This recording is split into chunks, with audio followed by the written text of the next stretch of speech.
बोलो जयकारा बोल मेरे श्री गुरु महाराज की जय। श्री प्रभु जी को अपने सम्मुख पाकर बच्चों की खुशी का पारावार न था। उन्होंने श्री चरणों में मत्था टेका। उन्हें अपने कर कमलों से प्रसाद देकर आपने फरमाया, महात्मा जी इनकी सेवा की लगन ही हमें यहाँ खींच लाई है। महात्मा जी के साथ में गुलाब जामुन का डिब्बा देखकर फरमाया कि यह अपनी सेवा करते रहे और उनके मुंह में गुलाब जामुन डालते जाओ।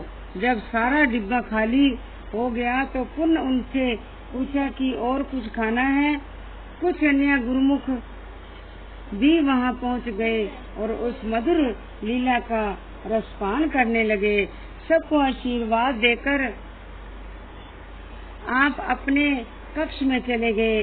महाप्रभु जी ने श्री अनंतपुर के समीप पर्वतीय चक्कों में श्री परमहंस विद्या मंदिर, सत्संग भवन, लंगर व आवास स्थान आदि आवश्यकता अनुसार बनवाकर उन्हें आबाद किया। समय समय पर प्रत्येक स्थान पर कृपा फरमाकर प्रेमी गुरुमुखों को सत्संग सेवा श्री दर्शन का सौभाग्य भी प्रदान किया। पर्व के पश्चात प्राय शांतपुर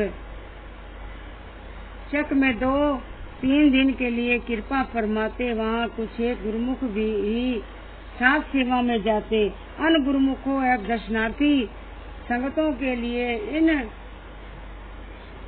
दिनों बिना आज्ञा के वहाँ प्रवेश नहीं मिलता था। एक गुरुमुख भक्त जी श्री दर्शन करने के लिए श्री अनंतपुर आया करते था।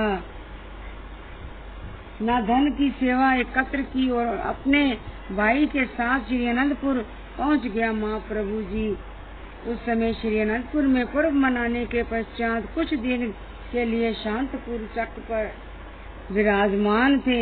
श्री आज्ञा लिए बिना वहां जाना मना था।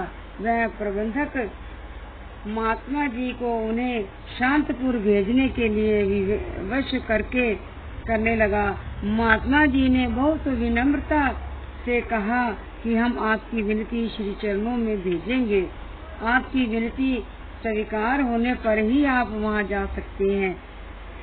तब तक आप यही विश्राम करो। परंतु वह सब अनुसुना कर सेवा टोकरे में डालकर भाई को साथ लेकर शांतपुर चक पर पहुंच गया। मन में ये अहंकार आ गया कि मैं इतनी सेवा लेकर आया हूँ, मुझे दर्शन अवश्य होंगे। श्री प्रभु जी चक हरिनगर से आकर जैसे ही शांतपुर चक में विराजमान हुए तो महात्मा अलख सुखानंद जी ने श्री चरणों में उस भक्त जी की विनय कर दी। दयालुता के अवतार महाप्रभु जी ने चाहे वह आज्ञा के बिना ही वहां पहुंच गया था तो भी उसके कल्याण अर्थ उसे श्री दर्शनों की स्वीकृति दे दी। वह भक्त अपने मन में इतना रहा था कि श्री प्रभु जी मेरी सेवा से अत्यंत प्रसन्न होंगे। उसने अपने भाई के साथ अंदर जाकर दंडवत वंदना की और टोकरा उठाकर आगे ले जाने लगा। आपने फरमाया कि उसे वहीं पड़ा रहने दो।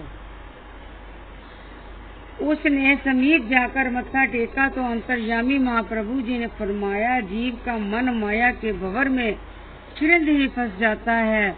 उस समय यह पता ही नहीं चलता कि अहंकार मेरा शत्रु मेरा सिर पर सवार हो गया है।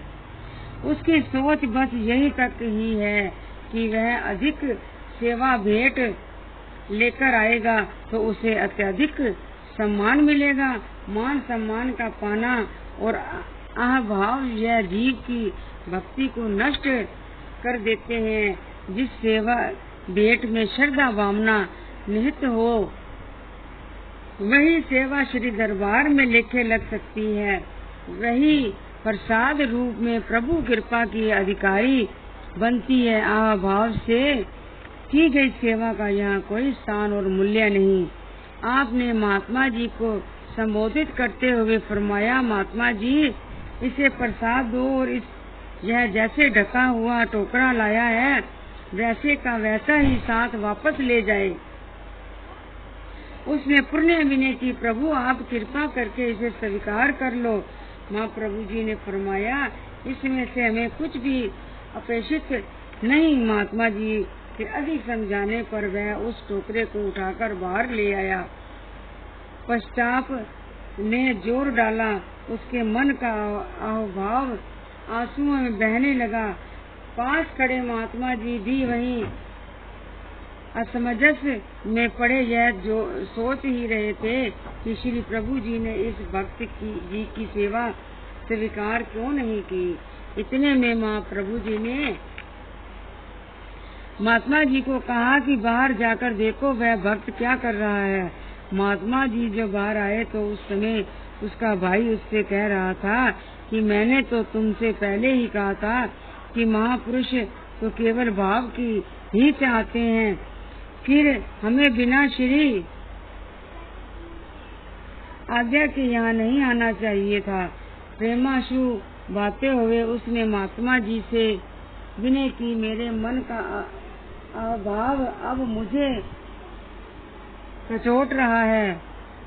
मेरे मन के ने तो कहा था कि तुम्हारा खूब स्वागत किया जाएगा, परंतु अब समझ में आया कि महापुरुष हमारी रूह के हितैषी होते हैं। यह अपने भक्तों की भक्ति में सुदृढ़ करने के लिए कोई न कोई रचना रचा देते हैं। अब इस टोकरे में मेरा कुछ नहीं है, सब प्रभु का दिया हुआ ही तो है। मैं हाथ जोड़कर प्रार्थना करता हूँ कि इसे आप ले जाकर भेंट कर दो। महात्मा जी ने अंदर जाकर उसकी हार्दिक वंदना की, विनय की चरणों में सुनाई। आपने कृपा करते हुए उसे पुनः अपने पास बुलाया। उसने प्रभु जी को कृपा का आभार प्रकट करते हुए दंडवत प्रणाम कर क्षमा याचना की और उस सेवा भेंट को एक तरफ रख दिया। महाप्रभु जी ने उसे मुस्कुराते हुए आशीर्वाद दिया और फरमाया, भगत जी हम तो अपने भक्तों को भक्ति की दात ही प्रदान करते हैं। यदि कहीं भक्ति में नुकसान हो रहा हो तो वह हमें गवारा नहीं। फिर अहंकार तो सबसे बड़ा शत्रु है, जिसलिए अभाव त्याग कर भजन सुमरन करो और भक्ति कमाओ। सत्य तो यह है कि श्री सद्गुरुदेव जी महाराज हर पल हर क्षण अपने सेवकों की हर प्रकार से संभाल करते हैं। सेवकों के मन में सेवा का, धन का, मान का अथवा किसी अन्य प्रकार का अहंकार न आ जाए, उनकी भक्ति में किसी प्रकार की कोई कमी न आ जाए। महापुरुष अपनी कृपा का वरद हस्त रख कर अपने वचनों से सदैव उन्हें सचेत करते रहते हैं। श्री सद्गुरुदेव जी महाराज जी अनंतपुर का निर्माण कार्य करवाने के लिए साथ साथ गुरुमुख प्रेमियों की अभिलाषा को पूर्ण करने के लिए कितनी ही परमार्थ यात्रा करते, श्री दर्शन एवं प्रवचनामृत द्वारा मानव जन्म की बाध्यता का बोध कराते हुए पुण्य श्री अनंतपुर लौट आते।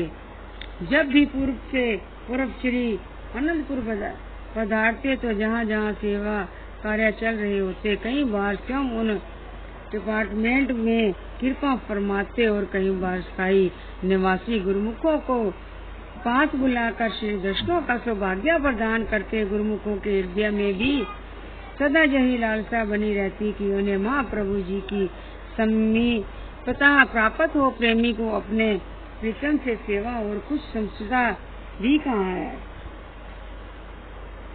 ठीक जैसे चकोर निरंतर सारी रात चंद्रमा की ओर निहारता रहता है, क्योंकि उसकी चंद्रमा से सदन प्रीत है।